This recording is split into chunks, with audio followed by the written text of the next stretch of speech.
बड़ी खबर है। पाकिस्तान में स्वतंत्रता दिवस के दौरान फायरिंग हुई है। गोलीबारी में 3 लोगों की मौत हो गई है। 60 से अधिक लोग यहां पर घायल बताए जा रहे हैं। कराची में देखिए, स्वतंत्रता दिवस समारोह के दौरान ये फायरिंग का पूरा मामला सामने आया है। तो कराची में स्वतंत्रता दिवस के समारोह के दौरान ये हवाई फायरिंग में 3 लोगों की मौत हो गई है। 60 से अधिक लोग यहां पर घायल बताए जा रहे हैं। अधिकारियों ने नागरिकों को यहां पर सुरक्षित तरीके से इस दिवस को मनाने का आग्रह किया है। यानी कि देखिए यहाँ पर किस तरह से देखिए भगदड़ वाली स्थिति हो गई है। ये हम आपको कराची की, पाकिस्तान के कराची की तस्वीर दिखा रहे हैं, जहाँ पर इंडिपेंडेंस डे जो है वो यहाँ पर जश्न जो है वो मनाया जा रहा था। और ऐसे में देखिए अचानक से गोलीबारी हो जाती है और इसमें 60 से अधिक लोग घायल हो गए हैं। ये जानकारी मिल रही है लोगों से। यहाँ पर सरकार और प्रशासन की तरफ से ये कहा गया है कि आप इस दिवस को, यानी कि स्वतंत्रता दिवस को जो है सुरक्षित तरीके से मनाएं, यह आग्रह किया गया है। और यहाँ पर गोलीबारी हो गई जिसमें कई लोग जो है वो घायल हो गए हैं। और देखिए समारोह के दौरान हुई हवाई फायरिंग में 3 लोगों की मौत हो गई है। तो मौत की भी जानकारी देखिए सामने आ रही है। 60 लोग घायल हो गए हैं और ये हवाई फायरिंग यहाँ पर की गई थी, जिसके बाद इस तरह से भगदड़ वाली स्थिति मच गई है। और चलिए हम सीधे रुख करेंगे रमन का, हमारे साथ हमारे संवाददाता जुड़ चुके हैं। रमन, क्या कुछ जानकारी है? ये इंडिपेंडेंस डे जिसको पाकिस्तान आज मना रहा है, लेकिन ऐसे में देखिए ये हर्ष फायरिंग जो हमारे यहाँ पर कहा जाता है, वो हवाई फायरिंग वहां पर की गई जिसमें 3 की मौत हो गई। यानी किस तरह से एक जश्न का माहौल मातम में परिवर्तित हो गया यहाँ के लोगों के लिए।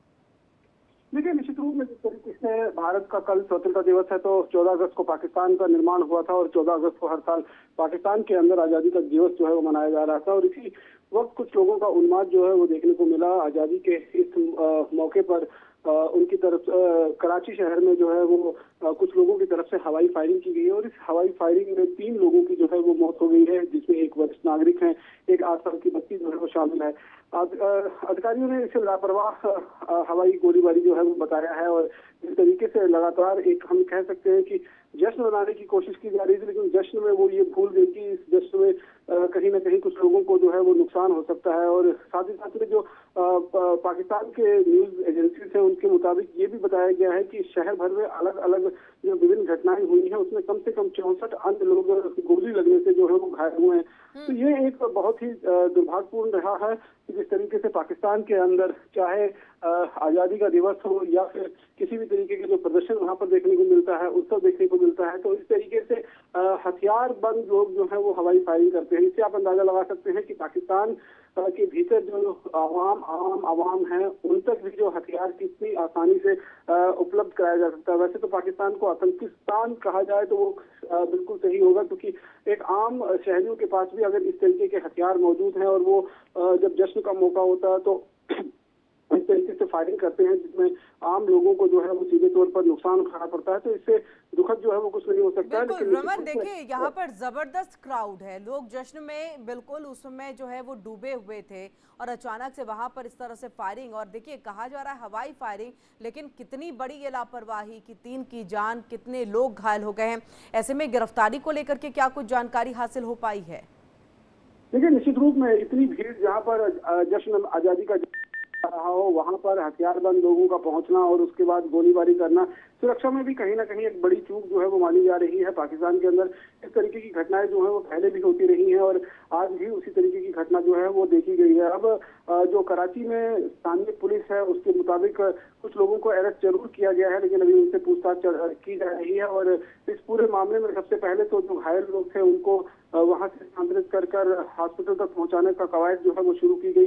लेकिन अपने आप में आप ये देखिए कि किस तरीके से पाकिस्तान के अंदर हथियारों का चलन जो है वो बहुत है। एक बच्चा जब पैदा होता है तो उसके हाथ में हथियार जो है वो थमा दिया जाता है, चाहे वो बड़ा होकर आतंकी बने, फौजी बने। ये एक मानसिकता की बात है कि पाकिस्तान के अंदर जो एक मानसिकता, उग्र मानसिकता जो है वो कहीं ना कहीं देखने को हमेशा से मिलती है। और उसी का असर जो है, उसी का नतीजा जो है आज वहाँ के कराची के लोगों को जो है वो भुगतने को मिल रहा है। अब बाकी जो है वहाँ की स्टेट एजेंसीज हैं, उनका काम है कि किस तरीके से इसको आगे, इसकी केस की इन्वेस्टिगेशन करनी है, कौन कौन इसके पीछे जो है वो जिम्मेवार है, किन लोगों ने की तरफ से फायरिंग की गई। क्योंकि उस भीड़ के अंदर एक नहीं बल्कि दर्जनों भर लोग ऐसे थे जिनके हाथों में हथियार थे।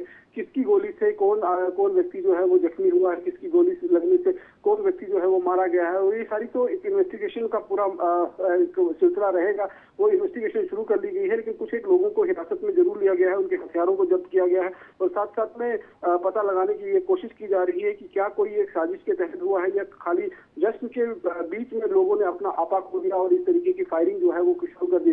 देखिए, हवाई फायरिंग होती है तो हवा में फायरिंग होनी चाहिए, लेकिन जो जमीन पर मौजूद लोग थे वो इसकी चपेट में कैसे आ गए, ये एक बड़ा सवाल जो है वो खड़ा होता है। और निश्चित रूप में इसकी जांच जो है वो पाकिस्तान की कराची पुलिस जरूर निश्चित रूप में कर रही है। जी बिल्कुल, बहुत बहुत शुक्रिया रमन पूरी जानकारी हम तक यहाँ पर पहुंचाने के लिए। लेकिन बच्चों के रोते हुए चेहरे बता रहे हैं कि ये आज़ादी का जो जश्न है उनको अब जिंदगी भर ऐसे याद रहेगा और शायद उनके लिए एक तरह से ये मातम वाला दिन पाकिस्तान के अंदर में।